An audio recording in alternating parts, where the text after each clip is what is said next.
your debt service, that could be.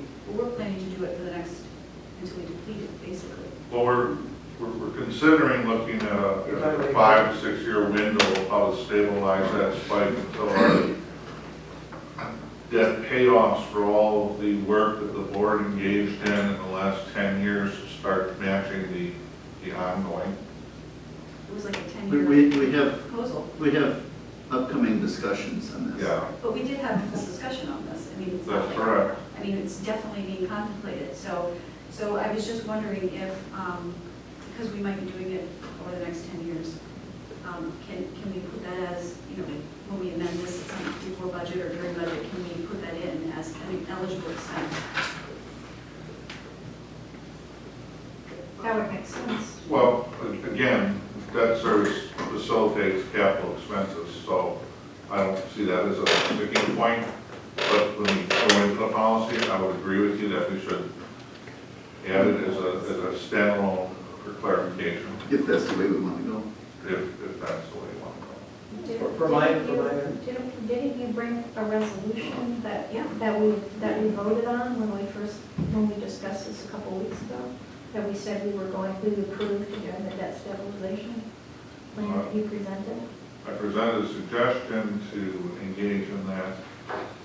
We didn't really make it to that point in the last meeting, so we'll talk about it during budget deliberations this year, and then as we get into our financial policies, the capital planning next spring, you know, I think there's a number of opportunities to weigh the current census of the board and where some of these numbers should be and how it should be administered. I guess then for budget, if we're going to be talking about that in the upcoming budget cycle in the month, I'd like to talk about adding it into here simultaneously. But that would be when, it won't be simultaneous because the budget and the looking at the policies are But separated. we always do this, it seems like we don't change the actual ordinance or we don't change the policy simultaneous to what we're actually doing when we adopt something. I'm one to think that I prefer that if we're adopting a new resolution for debt stabilization and we as a board come together and do that, that if there were other like ordinances that had to be changed, you do it at once. So it wouldn't take more than 2 seconds to add in the words, you know, just simultaneously say and add in debt service stabilization to the current policy. We're going to be, if we decide to do it, I'd like to also put it in our financial policy that we're doing it.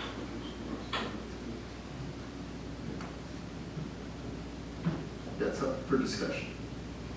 And that's just what I'd like to see. That's up for discussion. Okay, any other policy concern? The other big one is number 3. Page 40, and that's the debt capacity utilization. That's the 1.25 and the 1% for COVID. And if I could just add that the board set these as intentions and desires, but as every bond has been issued, the board has weighed that against these policies and made those decisions. So the question really becomes again to maybe take a step back, take a bigger picture look, and see again what the reflection of those numbers are in conjunction with the level of activities that the village is now engaged in 5, 6 years after the fact that these policies were originally adopted. So. And philosophically, you can still look at it as when we come up with decisions on borrowing, it's not necessarily a bad thing to look at these numbers that were put back then because they were benchmarks, and then we know that from a historical level, we're higher than what we wanted back then, and we have to be able to justify. These policies were initially adopted in 2006 and updated in 2010, 2011, 2012. There wasn't much change in the updating that went on. I mean, you know, the one the 1.25 and 1% are the same, the 1.3 or $1.30, was that $1.35? 135, yeah. I think they went up a little bit more. I have a 2016 version on my back table of updates, but it never, 2016? yeah, it never got advanced to the board because of other issues the board was engaged in. Right. So, Well, I thought it was interesting when we were interviewing our village managers, including the retired, that they pointed out that they thought this was an issue, that we are not in compliance with our own financial policies. So I'm sure that our new village manager will have a lot to say about that, but They may. They may. it just seems like it's an easy fix, you know. Okay, thank you. Thank you. Thanks, Mike. You're welcome. Thanks for the presentation and the, you know. No problem. Happy to be of service. All right. And the extra money in the wallet. So, based on those tables, that's really what the numbers on page 3 feed into. So, looking at the debt service needs, then we go to page 4. It really starts talking more about the levy limits. Hold on, I'm sorry.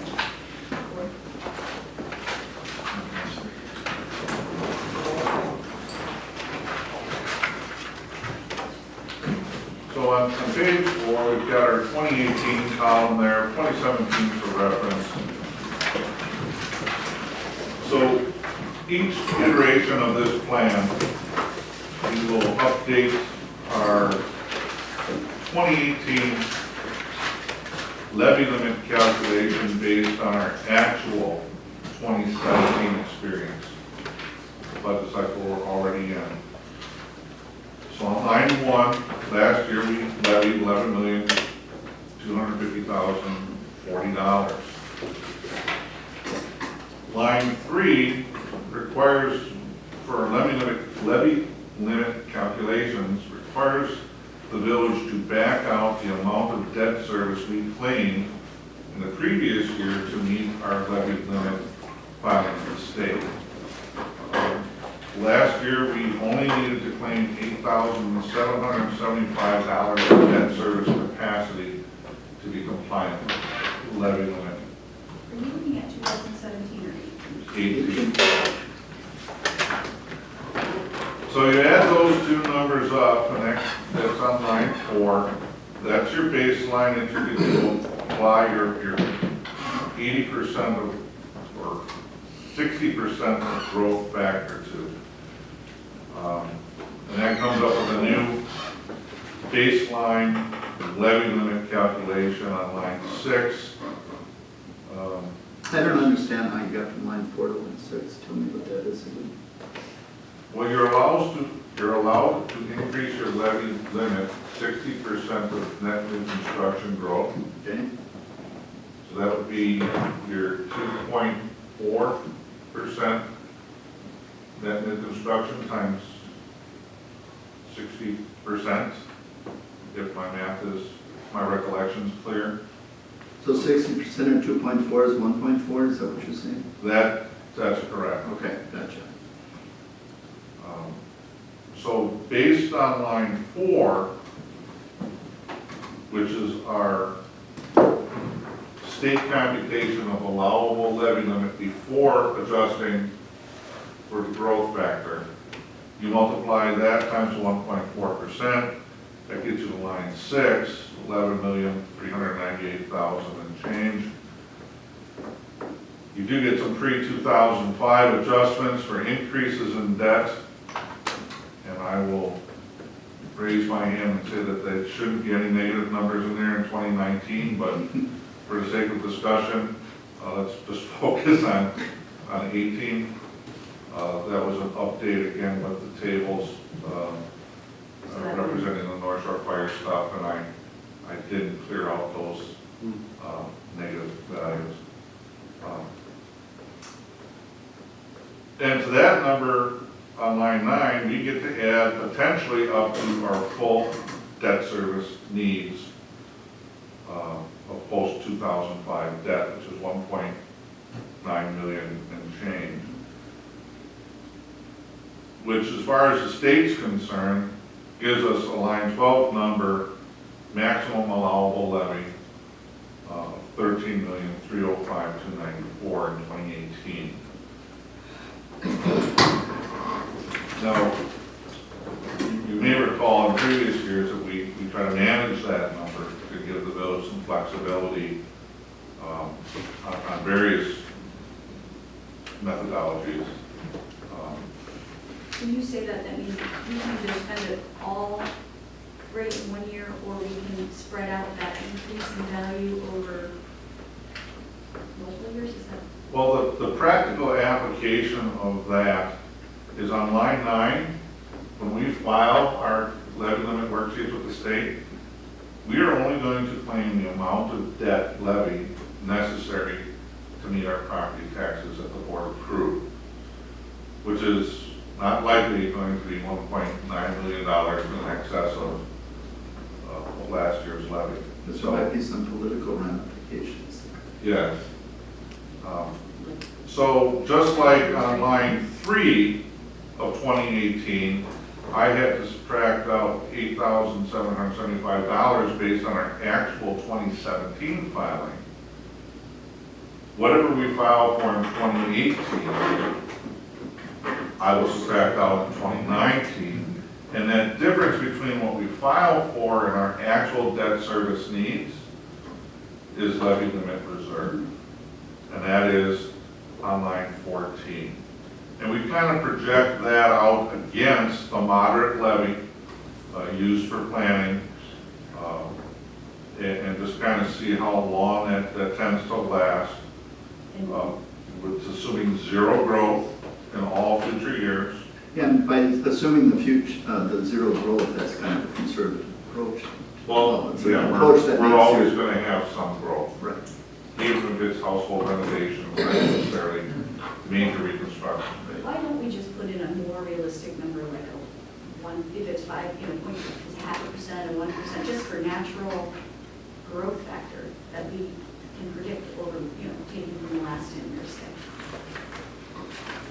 Well, the challenge I personally have looking at that is the enormous amount of impact all the major redevelopment projects have had on the community over the last 7 to 10 years. So that history might be off. So that's a little misleading if you start averaging in those types of numbers. Right.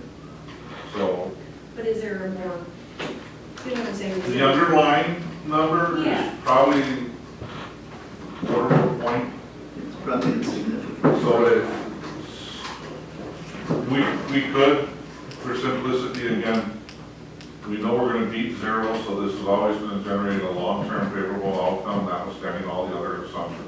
So that's what we've historically used. And this moderate levy used in planning is 2%, correct? That's correct. So from a levy limit perspective, the village is in a strong position for the foreseeable future. Of course, we update this annually, we'll look at our actual new numbers, and continue to give a fresh outlook every iteration of this plan. Mark, for reserve levy on page 14, on line 14, this is the first time in 2026 and 7 I see negatives. Is that right, or is it just based on this, that line that you said you forgot to take out? Is that number being affected? That's negative 112 and 19 and negative 62 and line 23 does impact that. Which ones? Line 8. 14. Line 8 in 2019 is that negative number, Yeah, I see that. and in 2023 is a negative number. Those numbers should not be there. But what about when you go to line 14 and you go up to 26 and 27, Yeah. two negative numbers? Yeah, those will tend to trend towards negative if we have 2% cost increase and zero growth in the long term. We don't moderate any other issues and solutions. No more, so in other words, I think this was my question last time, just, if I have it wrong, let me know. Between now and 2027, expenses in our operating are going up by 2%. I think we talked about this. Mhm. If you don't have revenues increasing by 2%, even with the tax levy going up, you're still That's going what to be. keeps the finance director up at night. on the site. So, but what this is showing is, even with getting these reserves, so you underline the reserves, we're still gonna run out of reserves, even with new reserves coming in. If none of these numbers are mitigated by any action of the board, that's the trend now. In full disclosure, you're not rolling in allowable levy limit increases on this schedule for TID closure. Those are significant numbers. As we get closer to those numbers will start. We do for 2 No, not on this schedule. Not on this schedule. So,